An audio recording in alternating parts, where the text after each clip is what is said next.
Hello everyone. Welcome to the geo ecologist. आप सबका बहुत बहुत स्वागत है हमारे इस नए सीरीज में जो कि हम हिंदी वर्जन में कर रहे हैं। वो है इवोल्यूशन ऑफ ज्योग्राफिकल थॉट का।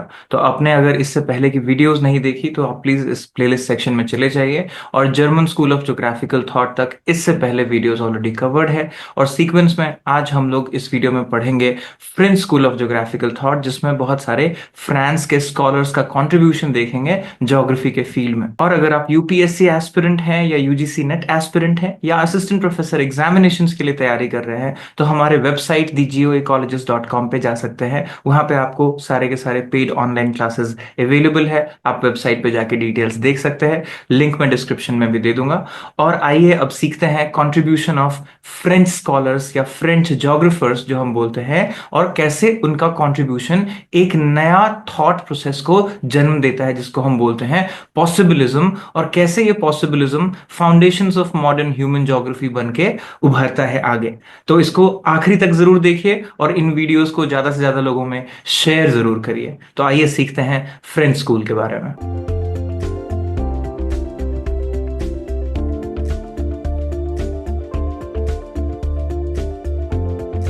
तो जैसा कि आप चाहते हैं कि German school of geographical thought जो है वो सबसे पहले इमर्ज होता है 1870s में, उसी के साथ साथ उसके आसपास के देशों में भी ये जागरूकता आती है कि ज्योग्राफी एक इंपॉर्टेंट डिसिप्लिन है जिसको पढ़ने के लिए हमें यूनिवर्सिटी सिस्टम में इसको इंट्रोड्यूस करना चाहिए। तो साथ साथ हम देखते हैं कि और भी जगहों पे जैसे French school of geographical thought भी इमर्ज होता है। तो फ्रांस में भी आप देखेंगे 19th सेंचुरी के एंड में, यानी लास्ट डेकेड में, रफली 1890s तक आते आते ऐसा सिस्टम बन चुका था कि अब यहां पे इंटेलेक्चुअल कॉन्सेप्ट्स डेवलप होने लग गए थे, और जितने भी मॉडर्न यूरोपियन स्कॉलर्स थे सब ज्योग्राफी को एक इंपॉर्टेंट सब्जेक्ट मान के यूनिवर्सिटी में पढ़ाने के लिए बातें कर रहे थे।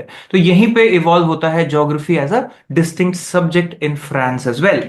अब बात करते हैं एक सीक्वेंस की, कि ज्योग्राफर्स का जो लिस्ट है उसको पहले देखिए कि सबसे पहले किनके कॉन्ट्रीब्यूशंस आते हैं फ्रेंच स्कूल में, और फिर धीरे धीरे हम आगे देखेंगे एक एक करके सारे स्कॉलर को। तो ये लिस्ट जो है आप लिख के रख सकते हैं या वीडियो को पॉज करके आप लिख भी सकते हैं। और ये जितने भी हम वीडियोस बना रहे हैं इसको मैं एज यूजुअल ई बुक के फॉर्म में पब्लिश करूंगा, तो आप उसको ले सकते हैं, डाउनलोड कर सकते हैं after some payment from geographyebooks.com। तो geographyebooks.com वेबसाइट हमारा इन्हीं कंटेंट वगैरह के लिए है, तो कंटेंट की चिंता आप नहीं करिए, पहले आप इसको देखिए कि इसमें क्या क्या चीजें इंपॉर्टेंट है। तो अब आते हैं कि जॉन बैप्टिस्ट जो एनविल हैं, ये सबसे पुराने कार्टोग्राफर हैं जिन्होंने मैप्स ऑफ फ्रांस बनाया था। और आफ्टर हिज ट्रेवल्स जितना घूम के आए थे ये, तो ज्योग्राफी ऑफ अमेरिकाज का भी बहुत सारा काम इन्होंने किया था। फिर सबसे बड़ा नाम जो फ्रेंच स्कूल में आता है वो है Paul Vidal de la Blache, जो फादर ऑफ पॉसिबिलिज्म है। राइट, तो study of human environment relationship को इन्होंने एक नए आईने से देखा, जो कि पॉसिबिलिस्टिक स्कूल ऑफ थॉट हम बोलते हैं, इसीलिए इसको हम देखेंगे अभी इसको आगे। फिर है ल्यूशियन गलॉय, जिन्होंने एनल्स दी ज्योग्राफी, जो बेसिकली को फाउंडर है विडाल डी ला ब्लाश के साथ, ये इनके स्टूडेंट थे। इन्होंने कार्टोग्राफी और रीजनल ज्योग्राफी के फील्ड में बहुत सारा कंट्रीब्यूशन किया और one of the foundation pillars बने। फिर एल्बर्ट डिमेंजियन है, जिनके बारे में हम देखेंगे कि इनका रीजनल स्टडीज बहुत फेमस हुआ और हिस्टोरिकल इन्फ्लुएंसेस इन ज्योग्राफी पे इन्होंने बहुत सारा काम किया है। फिर जॉन ब्रून्स हैं, जिन्होंने फिजिकल ज्योग्राफी के ऊपर और फ्रेंच स्कूल ऑफ ज्योग्राफी को आगे बढ़ाया इन्होंने फर्दर, और प्रिंसिपल्स ऑफ ज्योग्राफी पे बहुत सारा काम किया। फिर आपके ब्लैंचार्ड हैं, सिगफ्राइड हैं, पियरे जॉर्ज हैं, जॉन गॉटमैन हैं। ये सारे के सारे जो स्कॉलर्स हैं ये बड़े इंपॉर्टेंट स्कॉलर्स हैं। इन सब के जो कॉन्सेप्ट्स हैं, इन सब के जो थियरीज हैं, वो अक्सर पूछी जाती है एग्जामिनेशंस के अंदर, तो आप एक समरी टेबल बना के याद रख सकते हैं। अब एक एक करके हम देखते हैं कि किसने क्या क्या कंट्रीब्यूट किया और क्या क्या इंपॉर्टेंट है रिवीजन करने के लिए। तो सबसे पहले फ्रेंच स्कॉलर आप देखेंगे अगर, तो इनका नाम है फिलिप बॉश। फिलिप बॉश जो है ये एक rain geography, rain means basically pure geography को बोलते हैं कि इन्होंने शुरुआत की, एडवोकेट किया। तो बेसिकली इनका क्या मतलब था प्योर ज्योग्राफी से? तो इनका कहना था कि नेचुरल रीजन्स जो है वो सबसे सुटेबल है ज्योग्राफी पढ़ने के लिए, क्योंकि नेचर अपने आप में एक प्योर चीज है। तो इन्होंने रिवर बेसिन्स को बोला कि आप इसको बेसिस बनाइए किसी भी ज्योग्राफिकल स्टडी का। तो इनका नेचुरल रीजन्स के ऊपर फोकस था, और रिवर बेसिन जो था वो एक बेसिस था इनके हिसाब से, कि अगर आप किसी भी जगह को रीजनल यूनिट्स में बांटना चाहते हैं तो रिवर बेसिन को आप ले लीजिए। तो एक रिवर बेसिन दूसरे रिवर बेसिन से जब अलग होगा तो वो दो यूनिट्स अपने आप में आपको डिवाइडेड क्लियरली नेचुरल लाइंस पे दिखेंगे। तो इनका जो वन लाइनर है, जो कई बार पूछते हैं कि ये किसने कहा, geography can only be studied through natural regions. तो जब भी पूछे कि नेचुरल रीजन्स को किसने एडवोकेट किया, river basin as a basis of regional geography किसने स्टैब्लिश किया, तो ये नाम याद आता है फिलिप बॉश। और ये रेन ज्योग्राफी भी ध्यान रखिएगा, जिसका बेसिक मतलब है प्योर ज्योग्राफी। अब बात करते हैं हम अगले स्कॉलर की, जिनका नाम है जैकस एल्स रेक्लूस। अब रेक्लूस जो है वो बहुत बड़े फ्रेंच स्कॉलर हैं, और इनका कंट्रीब्यूशन आप देखिए, वर्ल्ड रीजनल ज्योग्राफी, राइट, और फिजिकल ज्योग्राफी, जो कि ला टेरा के नाम से फेमस है।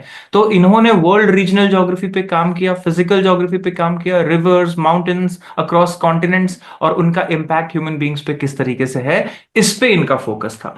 फर्दर हम चलते हैं फेडरिक लेप्ले पे। तो ये बेसिकली एक सोशियोलॉजिस्ट हैं। आप सोशियोलॉजी में लेप्ले की थियरी पढ़ते हैं, लेकिन हम ज्योग्राफी में इनका कंट्रीब्यूशन देखते हैं कि इन्होंने in light of geographic determinism की, ज्योग्राफी कैसे डिटरमाइन करता है, फिजिकल कंडीशंस कैसे डिटरमाइन करता है सोसाइटीज को, राइट, ये बात इन्होंने लगाई। तो हैबिटेट सोसाइटी रिलेशनशिप, इस पे इन्होंने बहुत फोकस किया, और environment, occupation, social types European studies में इन्होंने शामिल की, जो कि इन्होंने ज्योग्राफी से जोड़ा। इसीलिए इनका जो फॉर्मूला है उसको बोलते हैं प्लेस वर्क फोक, जिसमें हैबिटेट, इकोनॉमी, सोसाइटी सबको जोड़ने की बात है। और इसमें सबसे इंपॉर्टेंट चीज इन्होंने बात की वो है ज्योग्राफिकल डिटर्मिनिज्म, यानी लोकेशन, राइट। ये सबसे इंपॉर्टेंट चीज है इन तीनों के इंटरलिंकेज को समझने के लिए, अकॉर्डिंग टू लेप्ले। फर्दर हम देखेंगे जो फ्रेंच स्कूल में सबसे बड़ा नाम है वो है father of human geography and propounder of possibilism, वो है विडाल डी लाब्लाश। अब लाब्लाश का बेसिक आइडिया क्या है ये समझ लीजिए पहले आप, कि इन्होंने कहा कि पॉसिबिलिज्म बहुत इंपॉर्टेंट है। इससे पहले डार्विनिज्म के इन्फ्लुएंस में जो है पूरी दुनिया रिसर्च कर रही थी पिछले 50 सालों से, जब तक इन्होंने पॉसिबिलिज्म का कॉन्सेप्ट नहीं दिया। रफली 1916 में अगर आप देखेंगे, इनका आइडिया ऑफ पॉसिबिलिज्म पॉपुलर होता है यूरोप में और अमेरिका में और बाकी जगहों पे। तो इसका बेसिक आइडिया ये था कि हर जगह नेचर ही कंट्रोल करे ऐसा जरूरी नहीं है। क्या नेचर फुली कंट्रोल कर रहा है?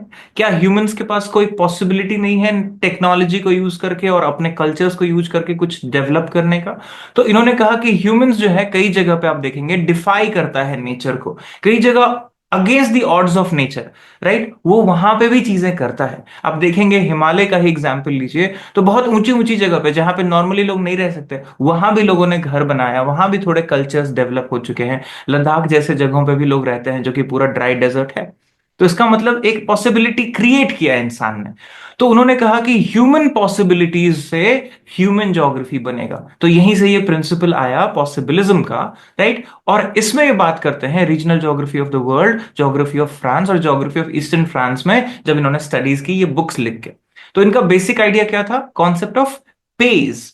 पेज यानी रीजनल यूनिट्स में उन्होंने रूरल फ्रांस को डिवाइड किया और कहा कि यहाँ की जो एग्रीकल्चरल पैटर्न्स है, यहाँ का स्पेसिफिक सॉइल है, वाटर है, ये सारा का सारा जो इंपॉर्टेंट चीजें हैं, इसको आप रीजनल यूनिट्स पेज में डिवाइड करके पढ़िए और देखिए लोगों ने इसका कैसे इस्तेमाल किया। अपने मिलू कैसे, यहाँ पे एक शब्द और यूज किया इन्होंने, वो था कि कैसे अपने मिलू को, इमीडिएट इन्वायरमेंट को, राइट, अपने आसपास की चीजों को, इमीडिएट इन्वायरमेंट को कैसे लोगों ने शेप करा है अपने कल्चर्स के थ्रू, अपने टेक्नोलॉजीज के थ्रू, और एक पॉसिबिलिटी क्रिएट की है लाइफ की और सिविलाइजेशन की।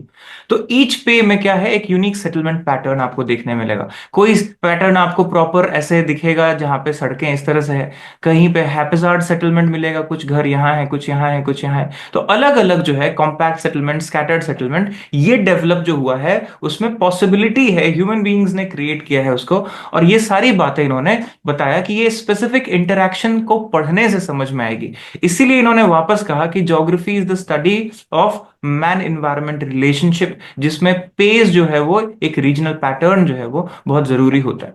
अब ये किताब जो इनकी आई, प्रिंसिपल्स ऑफ ह्यूमन ज्योग्राफी, वो बाद में आई, 1923 1924 में आई, जब उनका डेथ हो चुका था ऑलरेडी।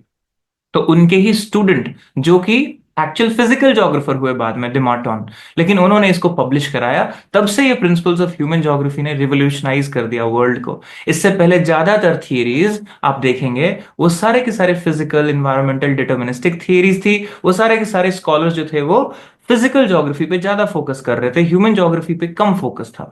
यहां से क्या होता है, ब्लैश के बाद से आपका ह्यूमन ज्योग्राफी पे, कल्चरल ज्योग्राफी पे, इस पे फोकस बढ़ता है। और एक देखेंगे कि ये किताब जो है कॉन्सेप्ट ऑफ टेरिटोरियल यूनिटी पे फोकस करता है, मतलब factors operating on earth surface are linked together, मतलब अर्थ पे कोई भी फैक्टर आप देखेंगे आपस में जुड़ा है, इनडायरेक्टली कहीं ना कहीं लिंक्ड है। तो एक चीज दूसरे से कैसे जुड़ा है उस पे उन्होंने भी फोकस किया है। फर्दर चलते हैं आगे, देखेंगे कि ये जो वर्क था रैट्जेल का, जर्मन स्कॉलर का, एंथ्रोपोजोग्राफी, वहां से थॉट विडाल डिला ब्लाश को मिला पॉसिबिलिज्म का, राइट। और पॉसिबिलिज्म बेसिक अप्रोच क्या है? Change of approach towards man environment relationship. पहले एनवायरमेंट या कह लीजिए नेचर सेंटर में था और मैन पेरिफेरी में था। अब यहां से चेंज होकर क्या होता है? ह्यूमन सेंटर में आता है और नेचर पेरिफेरी में चला जाता है। तो nature offers opportunities for developing cultural landscape, right. ये जो चीजें हैं आप देखेंगे, और इसको जॉन डी वाई करके इन्होंने डिफाइन किया कि how a man adjusts and adapts with environment, different distinctive modes of life. तो ये इंटरलिंकेज और ये पोजिशनैलिटी और पर्सपेक्टिव का जो चेंज है, ये है पॉसिबिलिज्म। अब बात करते हैं गिलॉय साहब की। तो इन्होंने क्या किया? इन्होंने भी फर्दर पब्लिश किया जो एनल्स डी ज्योग्राफी है यहाँ का, और जो नया कॉन्सेप्ट था वो सारा कॉन्सेप्ट को इन्होंने अलग अलग जगह पे लागू किया। और ड्यूरिंग फर्स्ट वर्ल्ड वॉर उन्होंने बहुत सारे ज्योग्राफी को स्टडी किया, नॉर्थ ईस्टर्न फ्रांस में, सार रीजन में, मिडिल ईस्ट रीजन में, सुएज रीजन में। उसके बाद दिमार्टन जो कि बिरला ब्लाश के ही स्टूडेंट थे, लेकिन वो फिर स्पेशलाइज होते हैं जियोमॉर्फोलॉजी में, उन्होंने भी फिजिकल ज्योग्राफी पे किताब लिखी, एल्प्स की स्टडी पे किताब लिखी 1926 में, और वहां पे डिमार्टन एरिडिटी इंडेक्स जो है वो भी उन्होंने बनाया। तो ये सारा कंट्रीब्यूशन है उनका। फिर एक बहुत बड़ा नाम आता है जो कि विडाल डी ला ब्लाश के ही स्टूडेंट हैं, जो फाउंडेशन पिलर बनते हैं फ्रेंच स्कूल ऑफ ज्योग्राफी के, जॉन ब्रून्स। और ये किताब देखिए, ला ज्योग्राफी ह्यूमन, राइट। तो ह्यूमन ज्योग्राफी पे इन्होंने जो सबसे बड़ी किताब लिखी वो वही किताब है जो प्रिंसिपल्स ऑफ ह्यूमन ज्योग्राफी के आप देखते हैं विडाल डी ब्लाश, उसी को उन्होंने आगे बढ़ाया। इन्होंने इलेबोरेट किया ब्लैश के ideas about region, human geography, और पूरे फ्रांस और आगे जो है कंटिन्यू किया, इस ट्रेडिशन को बढ़ाया। और यहां पे इन्होंने कहा कि आपको स्केल्स को डिफाइन करना पड़ेगा। प्रिंसिपल ऑफ एक्टिविटी इन्होंने दिया कि फिजिकल एंड कल्चरल फिनोमेना जो है वो एक स्टेट ऑफ परपेचुअल चेंज में रहता है, डायनेमिक है, और इसको हमेशा आप टेम्पोरल लाइन पे, टेम्पोरल चेंज पे, एक टाइम लाइन के चेंज पे पढ़िए, instead of taking them as static in time scale. तो ये जो कंटिन्यूअस चेंज है, कंटिन्यूअस इवोल्यूशन है ह्यूमन बींग्स का, उसके साथ ज्योग्राफी बदल रही है, उस पर उन्होंने काम किया। और ये डायरेक्टर थे आर्काइव्स ऑफ द प्लैनेट, एक इंटरनेशनल फोटोग्राफी प्रोजेक्ट स्पॉन्सर्ड हुआ था उसका भी। तो ये बहुत सारा कॉन्ट्रीब्यूशन है जॉन ब्रून्स का। फर्दर आप देखिए एल्बर्ट डिमैंजियन, अगेन ह्यूमन ज्योग्राफी में इनका रोल बहुत बड़ा है। प्रिंसिपल्स ऑफ ह्यूमन ज्योग्राफी इन्होंने 1942 में लिखी, जिसमें प्रॉब्लम्स ऑफ ह्यूमन ज्योग्राफी था, principles of human geography Vidal de la Blache का था। और उन्होंने the Rhine, problems of history and economy, ये भी को ऑथर किया ल्यूसियन फेवरा के साथ 1940s में। तो ये जो काम है आपको दिखेगा कि universal geography, problems of human geography, physical to human geography transform हो गए ये, राइट। ये सारा का सारा आपको दिखेगा चेंजिंग थॉट प्रोसेस कैसे French school of geographical thought में बदल रहा था। अब जॉन गॉटमैन अर्बन ज्योग्राफी में, सेटलमेंट ज्योग्राफी में पढ़ते हैं, फ्रेंच ज्योग्राफर, जिन्होंने मेगालोपोलिस का कॉन्सेप्ट दिया। और ये प्रोफेसर ऑफ ज्योग्राफी हुए, head of school of geography हुए यूनिवर्सिटी ऑफ ऑक्सफोर्ड में जाके, लेकिन है तो ये फ्रेंच स्कॉलर। और इन्होंने बहुत सारा काम किया जो कि अर्बन स्टडी से रिलेटेड है, मेगालोपोलिस सिटी ट्रांसफॉर्मेशन के ऊपर बात करता है। और इन्होंने एक कॉन्सेप्ट दिया ट्रांजैक्शनल सिटी का, बेसिकली वो सिटीज जिनका प्राइमरी इकोनॉमिक फंक्शन होता है प्रोसेसिंग का और डिस्ट्रीब्यूशन ऑफ इंफॉर्मेशन का, इसको ट्रांजैक्शनल सिटीज का नाम दिया इन्होंने 1980s में। कई बार पूछ देते हैं कंपटीशन में कि ये ट्रांजैक्शनल सिटीज क्या है, किसने कॉन्सेप्ट दिया, तो ध्यान रहे ये वर्ड्स और किन्होंने दिया, कौन से स्कूल ऑफ थॉट के हैं। तो ये सब चीजें आप ध्यान रख सकते हैं। ऐसे ही सिगफ्राइड है, इन्होंने पॉलिटिकल ज्योग्राफी पे काम किया, पॉलिटिकल ज्योग्राफी ऑफ फ्रांस पे। फिर एंसेल है, इन्होंने भी पॉलिटिकल ज्योग्राफी ऑफ यूरोप पे काम किया। और इनका कंट्रीब्यूशन देखिए, पीपल्स नेशंस ऑफ बल्कन्स, जो बल्कन पेनिनसुला है, उस पे इन्होंने काम किया, पॉलिटिकल ज्योग्राफी पे, जियोपॉलिटिक्स पे। तो ये बाद के स्कॉलर्स थोड़े से पॉलिटिकल ज्योग्राफी ओरिएंटेड भी आपको दिखेंगे, खास करके बिटवीन द वर्ल्ड वॉर्स इन्होंने जो काम किया। तो ये सारे के सारे आपको देखने को मिलते हैं French school of geographical thought में। और भी बहुत सारे स्कॉलर हैं, लेकिन ये सबसे मेन स्कॉलर हैं। तो अगर आप रिविजन करना चाहते हैं तो इतने स्कॉलर्स और उनके कॉन्ट्रीब्यूशन कंट्रीब्यूशन को आप जरूर याद रखिए, इसको लिखिए, समझिए। और कंटेंट के लिए जैसा मैंने कहा कि geographyebooks.com हमने डेडिकेटेड वेबसाइट बनाई है, जिस पे जाके आप सारे के सारे ये बुक्स डाउनलोड कर सकते हैं पीडीएफ फॉर्म में। ये ई बुक्स हैं और वो सारा का सारा वही कंटेंट होगा जो हम आपको यूट्यूब वीडियोस में देते हैं। तो आप उसको डिस्क्रिप्शन में लिंक में मैं दे दूंगा, वहां से आप वेबसाइट चेक कर लीजिए। और कॉम्पिटिटिव एग्जाम के लिए जैसा मैंने कहा कि geoecologies.com वेबसाइट है, वहां पे सारे कोर्सेज हैं, तो उसको जरूर चेक करिए। मिलते हैं हम लोग अगले वीडियो में, जिसमें हम बात करेंगे contributions of British school of geographical thought के लिए। So all the best wishes, take care, enjoy.